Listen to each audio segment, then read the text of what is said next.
but it was only like 20 through 25. I love the overreactions. I love these rankings regardless, because now we're putting like, I think Georgia's the best team in the country, but the resume wasn't there for them yet, so it makes sense. All right, let's go ahead and start in the SEC. We've got number 14 LSU, we got number 8 Alabama. Tua Tagovailoa, and he's throwing to guys who don't have the name. All right, welcome into another episode of What's the Spread? Miles on Sports here, Mr. Brad Thomas. We got our first college football playoff rankings, and with that, we've got 5 top 25 games to talk about today. Bro, like, I love college football so much. I was at the gym, and I look at the clock, and I was like, holy shit, I got to rush home to watch the first rankings. I get home 5 minutes late, and it felt like I missed so much. But it was only like 20 through 25. I love the overreactions. I love these rankings regardless, because now we're putting like a quantitative value on things. But man, what a time to be alive. Ohio State's number 1. How do you feel? Number 1 ranking, I mean, it's great, man, but only 2 teams to be ranked number 1 in the first rankings have won the national championship. I don't buy into any of that. I think the best team's going to win in the end. But you can't deny that Ohio State's got those 2 top 15 wins. Yeah. I think Georgia's the best team in the country, but the resume wasn't there for them yet. So it makes sense. Yeah, outside of Ohio State, who has a better resume? Alabama. It's kind of funny to see that, right? Like, obviously Alabama's losing, so it doesn't matter how good your strength of schedule is if you have that loss in the loss column. But I'm excited to talk about these games. I'm excited because – I don't try to buy too much into polls and rankings early in the season because they don't mean that much, obviously they help with your strength of record, strength of schedule, but these, now 5 weeks left, we're getting down to the nitty gritty. And I think a lot of us are already looking towards next year where these rankings become even more important. Oh, yeah. 12 teams getting into the playoff, right? So I think, my guess would be that the committee is starting to think that way. Where they know it's the 14 playoff this year, but you kind of have to start thinking, how do we rank these one-loss teams? What's the order? Look at how they ranked Texas and Oklahoma and Bama, who all have different wins and losses against each other. So interesting to see how they're thinking. I've got nothing against the top teams. I think they got it right so far. I do. All right, let's go ahead and start in the SEC. We've got number 14 LSU. We got number 8 Alabama.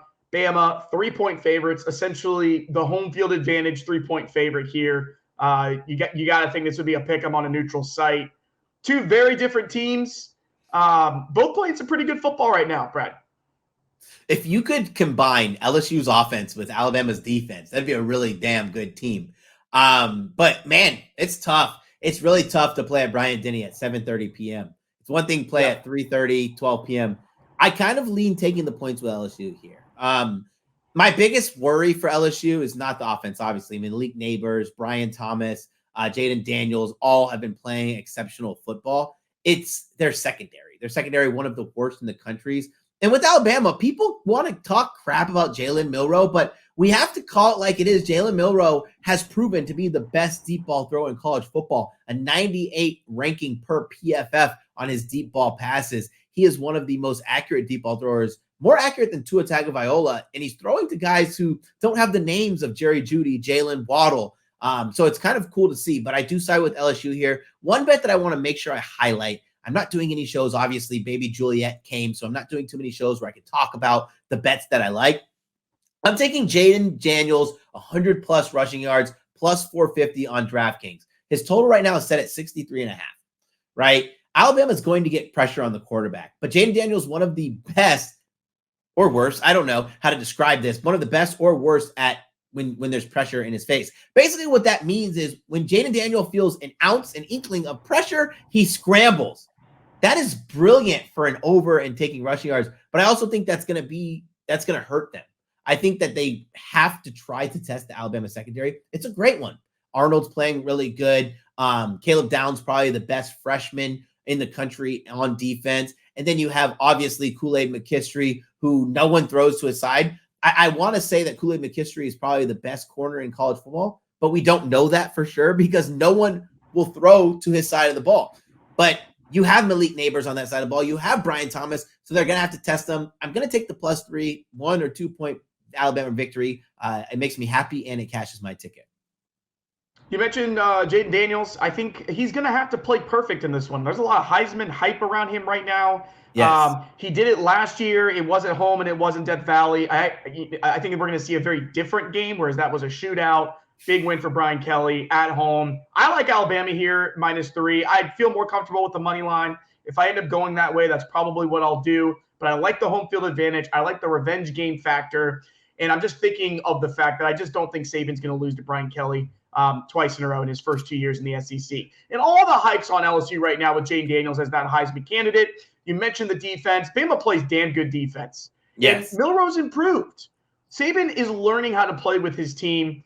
They're slowly learning what their strengths are, what their weaknesses are. And I like the Bama defense against the LSU offense. I'll take that matchup. So I like Bama here to cover the 3.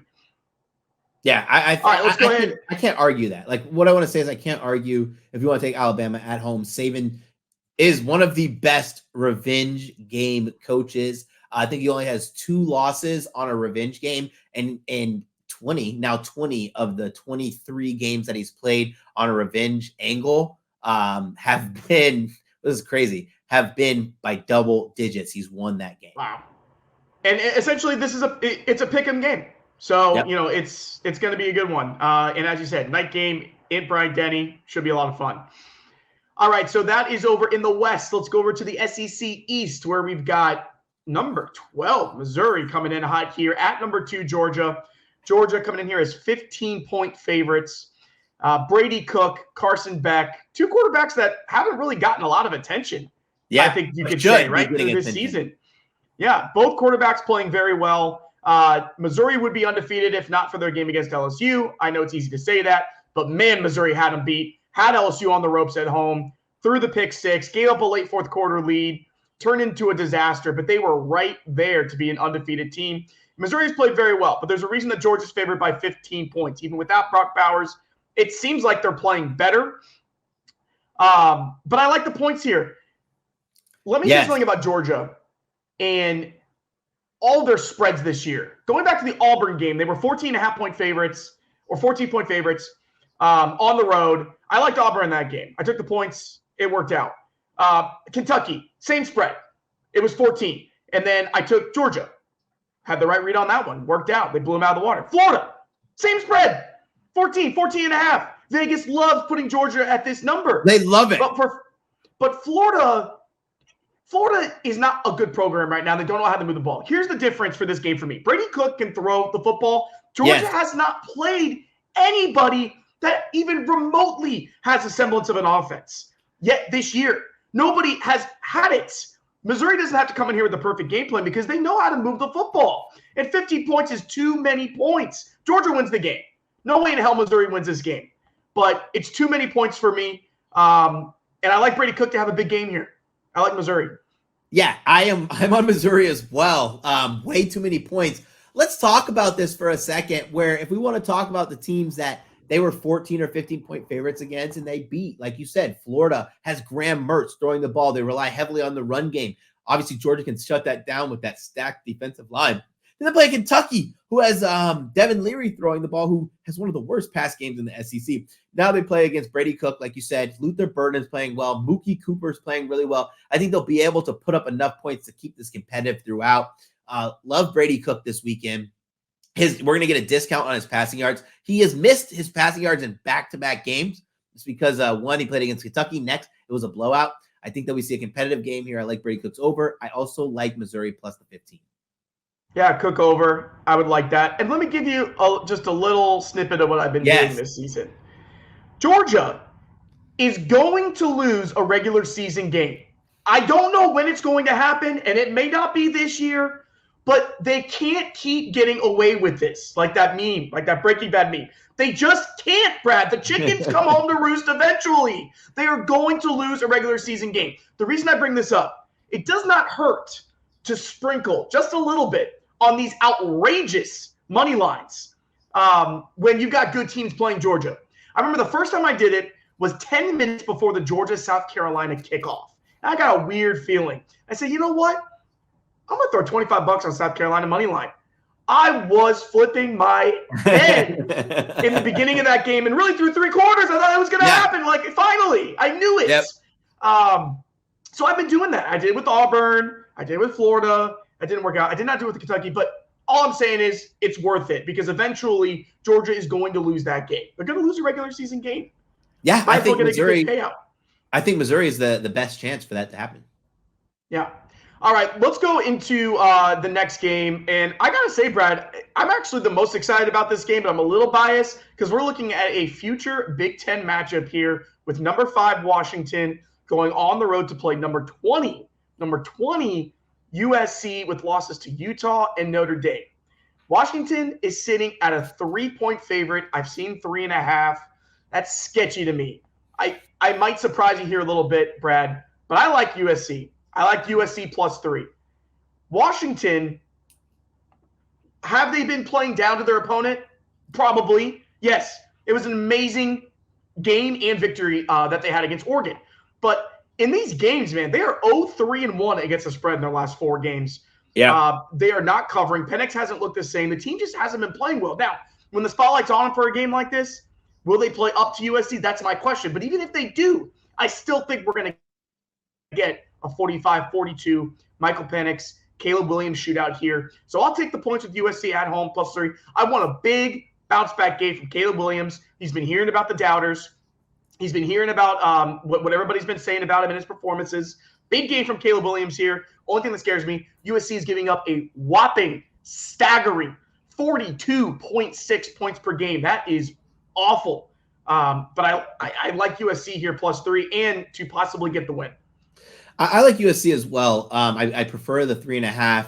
I don't want to call it a buy low spot on USC by any means, but like against Notre Dame was a bad situation, right? Notre Dame on a bounce back at home. Now we get USC plus the points. Washington, yes. Number 3, I think, in EPA per pass. Defensively, still pretty bad. Not 110th like they were last season.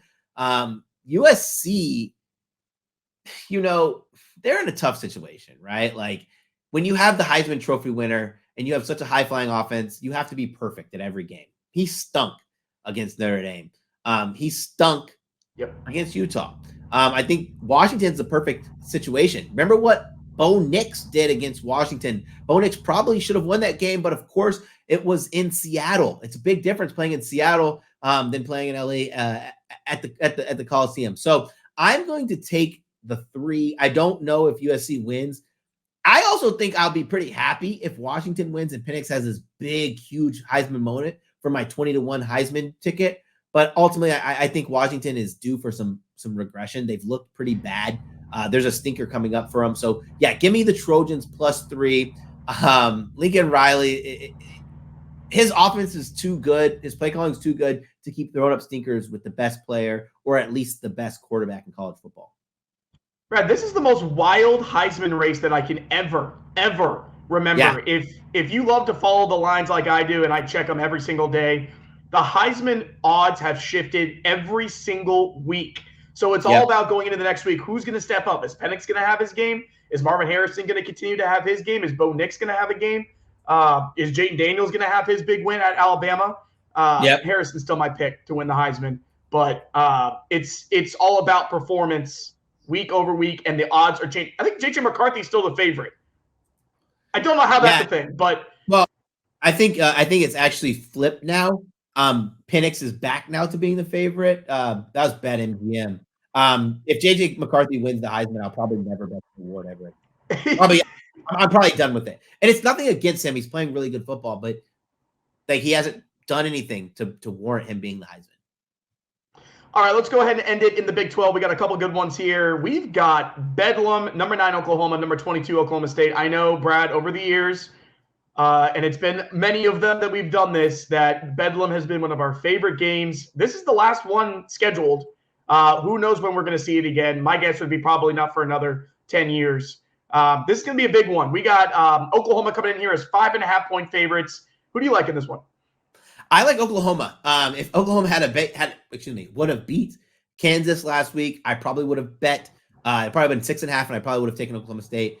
Oklahoma's a good football team. Dylan Gabriel is a good quarterback. I think that it was unfair to have their kind of offense under Jeff Lebby to play in that game against Kansas. They have a mobile quarterback, but not like a runner like Bean. They don't have a strong running game. I honestly do believe that if we chalk it down to weather against Kansas, OU gets an excuse. Now they play against Oklahoma State, who has been up and down. But Oklahoma State's just 2 wins away from being the representative in the Big 12 championship. So I don't want to count them out, but huge back-to-back game before that game against Kansas, OU was second in the country in margin of victory. They were one of the most efficient teams on offenses. I think they bounce back in a big way with no bad weather. All right, 3 in a row, Brad. I like Oklahoma here, -5.5. And really, I could break down, and I agree with all of your reasons. But the history in this matchup is really what does it for me. In the last 10 head-to-head matchups, Oklahoma is 7-2-1 against the spread. They own the Cowboys. Oklahoma State's at home? Yes. They're playing very good football? Yes. They finally found their quarterback in Alabama, and they have one of the best running backs in the country in Ollie Gordon. But Oklahoma is a much better football team than what we saw last week against Kansas, and Dylan Gabriel is going to come prepared. And Oklahoma still got everything to play for. Everything. Yeah. Yep. So it's a big game. This is the last bedlam we have, too, by the way. Yeah. So, and it's a big spread, -5.5 on the road, but I think Oklahoma wins this game comfortably. Yeah. All right, let's go ahead and round it out with number 23, Kansas State, at number 7, Texas. A lot is going to be figured out in the Big 12 on Saturday. Texas is a 4-point favorite in this game. I really see this as a toss-up. I believe this is the big noon kickoff game. And I went back and forth here, Brad, but I'm going to take who I think is the hotter team. I'm going Kansas State on the road, +4. Too much QB uncertainty for Texas. Kansas State 4-1 against the spread in their last 5 games. I like what they're doing at quarterback. Defending Big 12 champions. Will Howard defending Big 12 champion. I like what they're doing with Avery Johnson to change things up. Not saying that Kansas State's going to win the game, but I can't imagine this not being a close game. I think it's going to be a low-scoring game, and I'm taking the points. Taking the points as well. Quarterback stability is number 1 for me. Malik Murphy playing in his first big game. We're not counting a game against BYU as a big game. It just helps to have Will Howard playing quarterback for you opposed to Malik Murphy, and no offense to him. Excuse me. I think that Kansas State actually wins this game outright.